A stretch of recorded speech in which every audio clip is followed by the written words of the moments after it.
Halo, selamat datang di channel Kaonime, channel yang membahas tentang alur cerita manga dan manhwa. Tak usah berlama-lama lagi, langsung saja kita mulai pembahasannya. Gaspol. Pada pembahasan kali ini, kita akan membahas manhwa yang masih hangat, yang berjudul The Academy Genius Swordsman part yang pertama. Pada kesempatan kali ini juga, saya ingin mengucapkan terima kasih kepada Mas Broku yang sudah subscribe channel ini dan juga setia menonton alur cerita di channel saya ini. Semoga itu bisa menjadi berkat untuk kalian semua. Di sebuah tempat dengan langit berwarna kemerahan, terlihatlah hujan yang saat itu turun sangat deras di tempat itu. Dan tepat di tengah tempat itu terlihat seorang pria yang saat ini sedang menunduk. Ya, dia adalah sang MC kita di manhwa kali ini. Namun sepertinya sebelumnya ada perang yang besar terjadi di tempat itu, karena di sekitar pria itu terlihat banyak kumpulan mayat yang berserakan di mana-mana. Dan setelah itu pria itu pun menoleh ke arah mayat-mayat tersebut sambil berkata, banyak sekali dari mereka yang saat ini telah mati. Tiba-tiba terdengarlah suara yang berkata, pembersihan Ahayute. Pria itu langsung menoleh ke arah sumber suara. Dirinya yang mengetahui siapa yang sedang berbicara itu pun menjadi semakin marah dan kembali berkata, "Hei brengsek, kau ternyata masih hidup." Dengan wajah yang terlihat sangat marah, dan setelah itu pria itu pun langsung berdiri tepat di atas sosok itu yang merupakan perwujudan raksasa dengan sayap malaikat itu bernama raksasa Ahayute. Kita diperlihatkan kilas balik sebelum peperangan terjadi. Saat itu tiba-tiba muncul monster dari langit bernama Ahayute. Setelah muncul di kekaisaran 20 hari yang lalu, dia mulai mendatangkan malapetaka untuk alasan yang benar-benar tidak diketahui. Dan kini monster yang berada di depan sang MC kita ini merupakan yang terakhir dari 3 raksasa yang sampai ke tempat mereka. MC yang kesal kepada Ahayute itu pun berkata kepadanya, "Karenamu setengah kekaisaran telah hancur, tapi kenapa kau masih hidup?"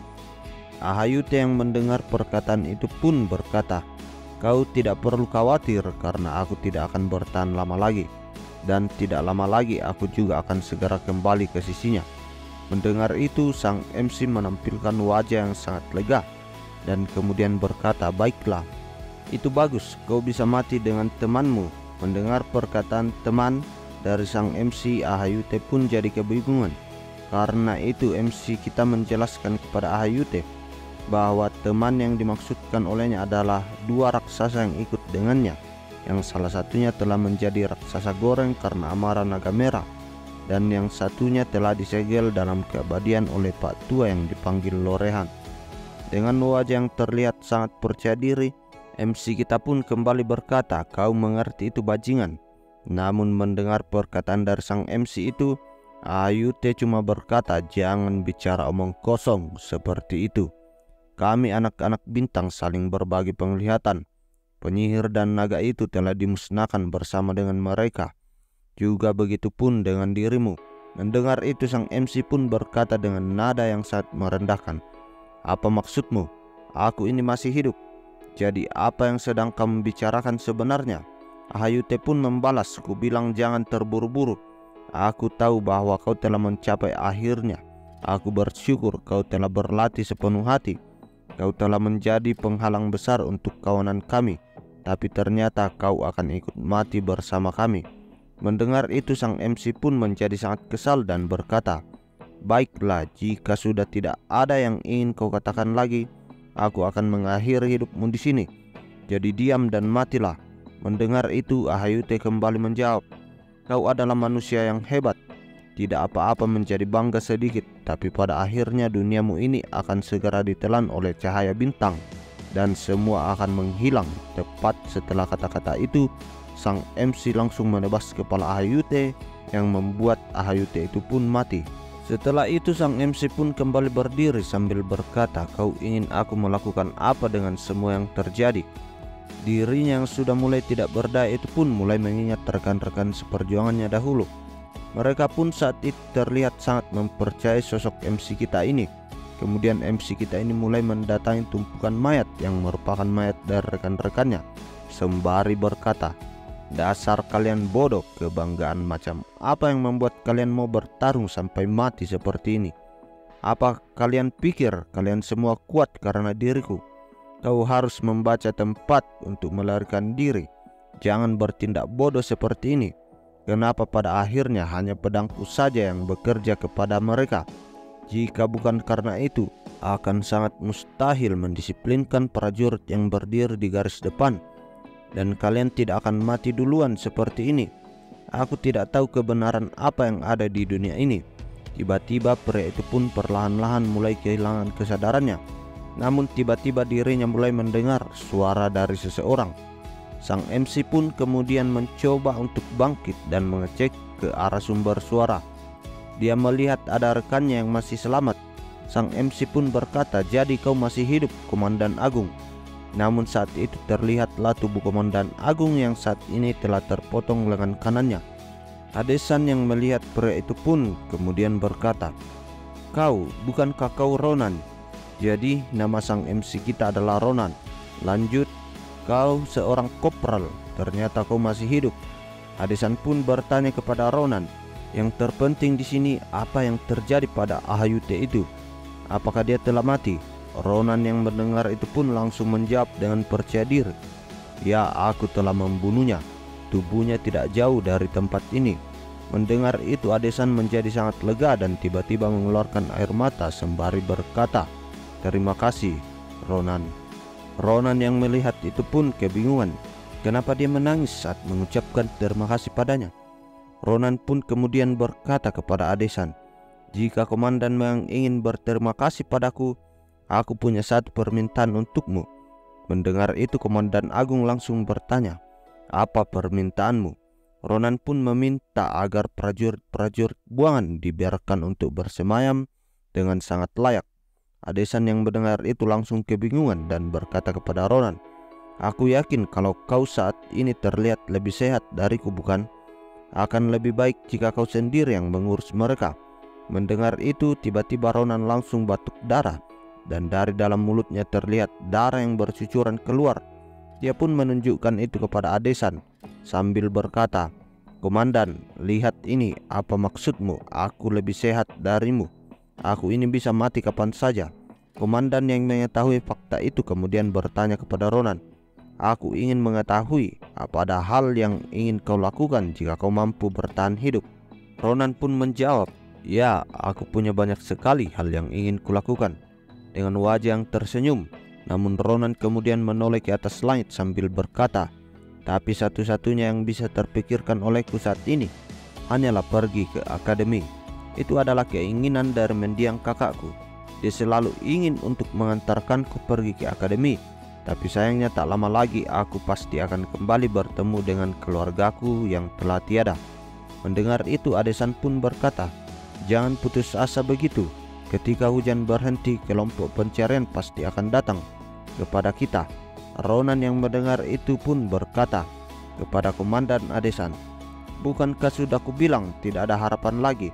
Sudahlah, jangan mengatakan hal-hal yang tidak berarti." Tiba-tiba terlihat sesuatu yang aneh. Hujannya tiba-tiba berhenti dan badainya tiba-tiba menghilang. Dan kemudian tiba-tiba muncullah cahaya menyilaukan tepat di atas langit.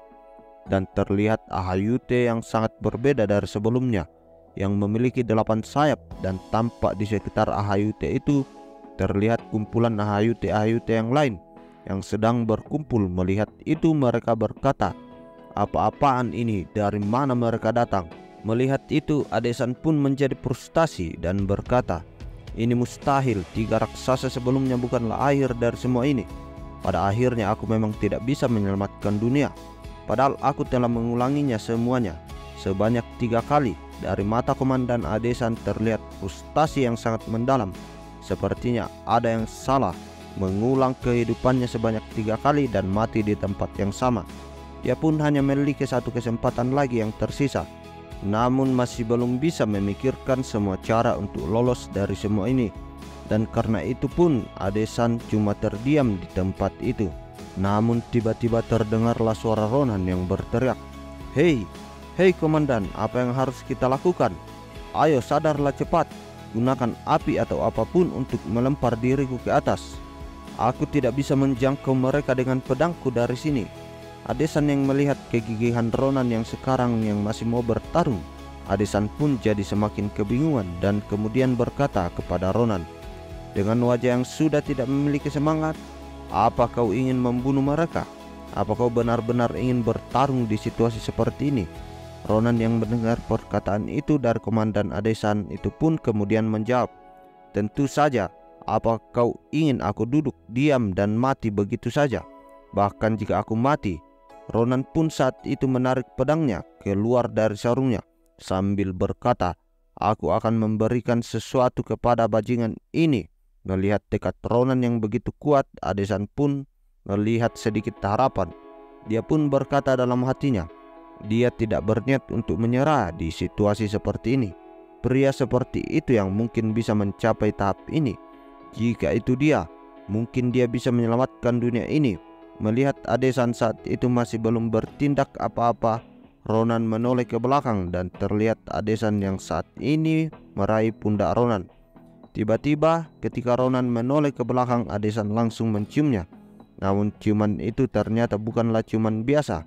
Dia menyerahkan sesuatu yang ada dalam mulutnya. Ronan yang kebingungan langsung bertanya kepada Adesan, "Komandan, apa yang kau taruh dalam mulutku?" Adesan langsung membisikkan sesuatu kepada Ronan. Saat itu Ronan masih belum bisa memahami semua itu. Adesan hanya mengatakan, "Jika kita bertemu lagi, aku punya permintaan padamu. Bisa kau mengatakan padaku untuk jangan berbuat hal bodoh dan terus menjadi penjahit. Selama 3 pengulangan kehidupan, aku telah melakukan banyak hal, tapi aku belum bisa mewujudkan mimpi yang seperti itu." Tiba-tiba sesuatu yang sangat mengejutkan terjadi. Ledakan besar terjadi di tempat itu, mulai menghancurkan semuanya. Kemudian Ronan terbangun di suatu tempat di padang rumput. Ronan yang terbangun itu pun memanggil nama komandan tertinggi.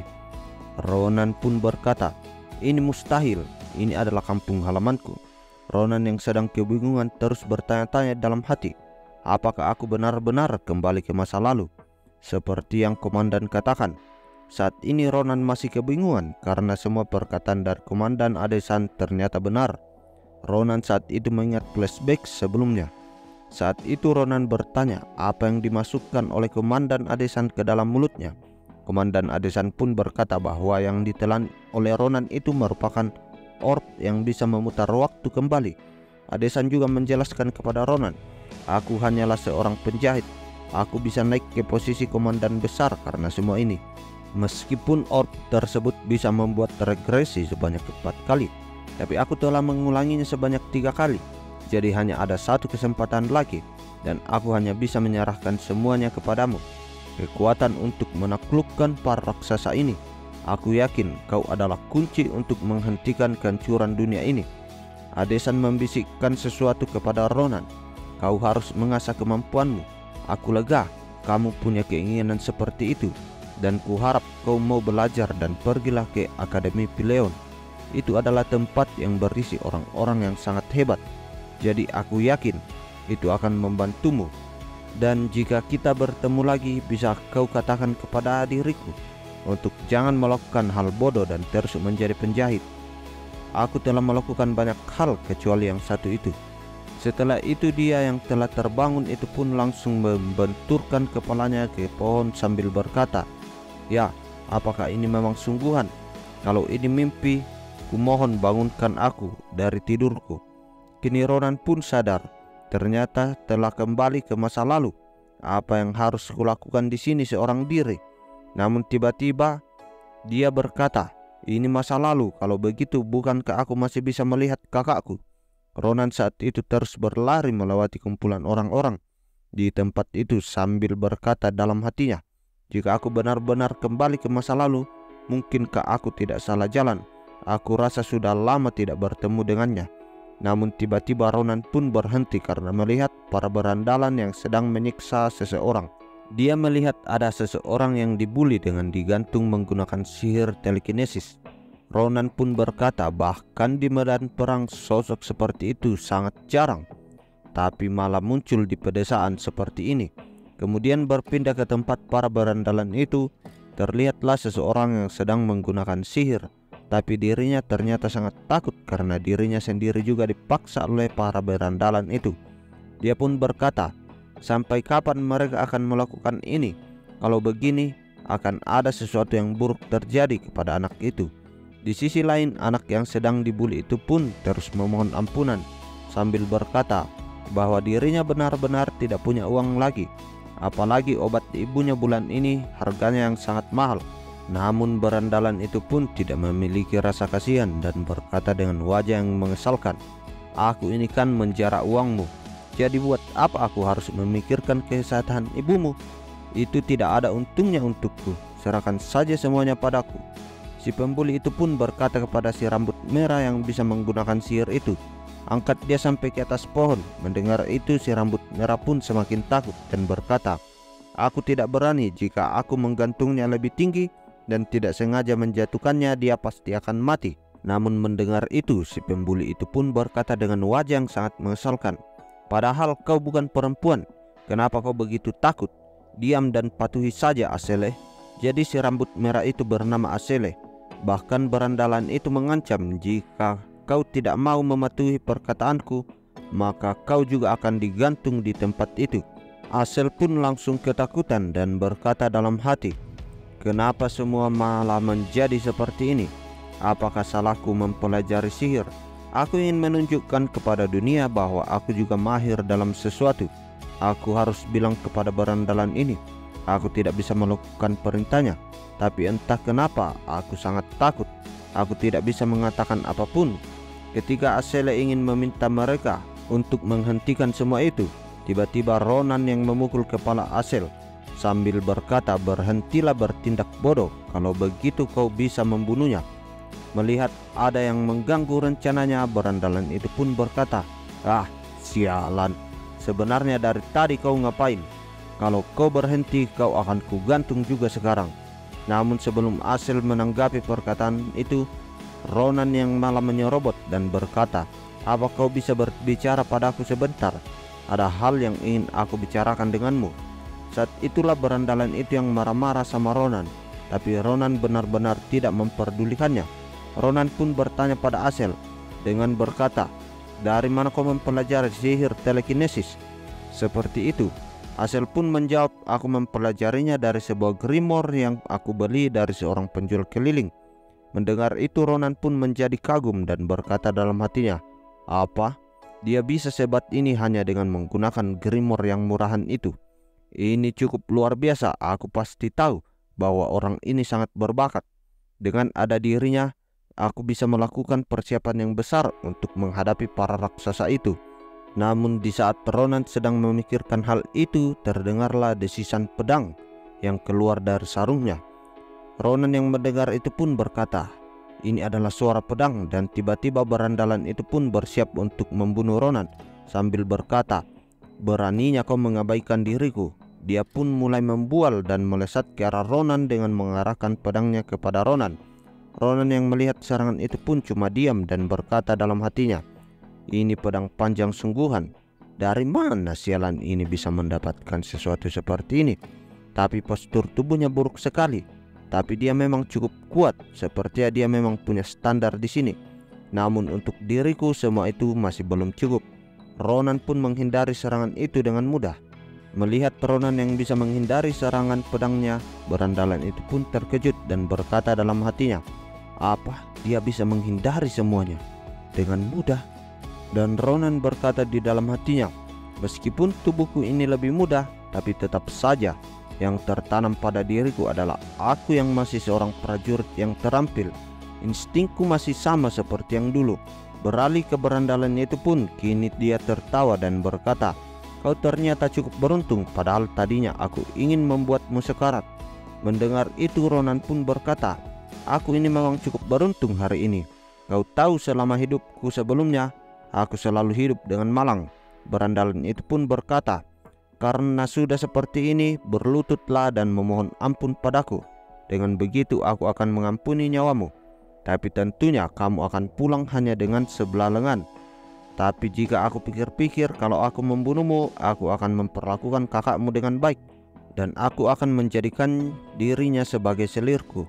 Mendengar perkataan yang tidak senonoh itu, Ronan pun langsung naik pitam dan tiba-tiba dengan sangat cepat tanpa bisa dilihat oleh mata berandalan itu, Ronan telah menebas telinga berandalan itu.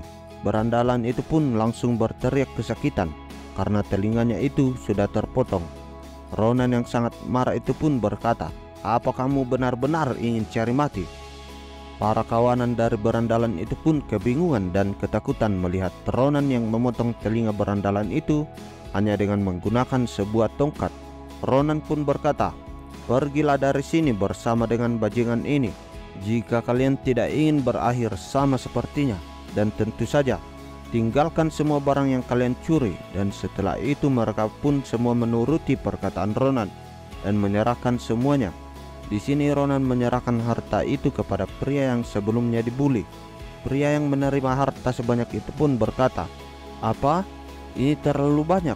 Kenapa kau memberikan semua ini kepadaku? Ini jauh lebih banyak dari yang mereka curi dariku." Namun Ronan yang mendengar perkataan itu pun berkata, "Tidak apa, aku tidak membutuhkan hal semacam itu. Dan jangan khawatir, mereka tidak akan kembali padamu karena mereka tidak akan punya keberanian untuk berkeliaran lagi di sini." Pria itu pun saat itu terharu sambil mengucapkan terima kasih kepada Ronan. Asel yang berada di sana pun menunjukkan wajah yang sangat menyesal dan berkata kepada pria itu, "Maafkan aku sangat menyesal. Aku tidak tahu apa yang harus kulakukan saat itu. Aku sangat takut." Namun pria itu pun kemudian berkata kepada Asel, "Tidak apa, lupakan saja. Ketika aku melihatmu, bahkan aku juga akan melakukan hal yang sama jika berada di posisimu. Jadi jangan terlalu menyalahkan dirimu sendiri, Asel. Itu bukan salahmu," kata bocah itu sembari tersenyum. Dan setelah itu dia pun pergi. Setelah itu Ronan langsung menoleh ke arah Asel. Dia pun berkata, "Asel, kau memang cukup baik untuk menjadi pasukanku. Ingat apa yang aku katakan tadi tentang aku ada urusan denganmu." Asel yang mengira bahwa dirinya akan dihukum itu pun menjadi kaget dan berkata, "Iya, ada apa?" Tapi Ronan hanya mengatakan, "Kalau begitu kita akan bertemu lagi di sini dalam 4 hari. Ketika Asel meminta penjelasan dari Ronan, dia langsung pergi sambil berkata, "Saat ini aku sedang sibuk, jadi kita akan bertemu lagi nanti saat bulan ada di atas langit, tepat di malam hari. Dan jika kau tidak datang, kau pasti tahu apa yang akan terjadi pada hidupmu." Mendengar itu Asel pun langsung ketakutan. Ya, dan itu adalah akhir dari part kali ini. Tetap pantau terus channel ini untuk mendapatkan cerita-cerita seru yang lainnya. Sampai jumpa lagi. Salam Gao Nime.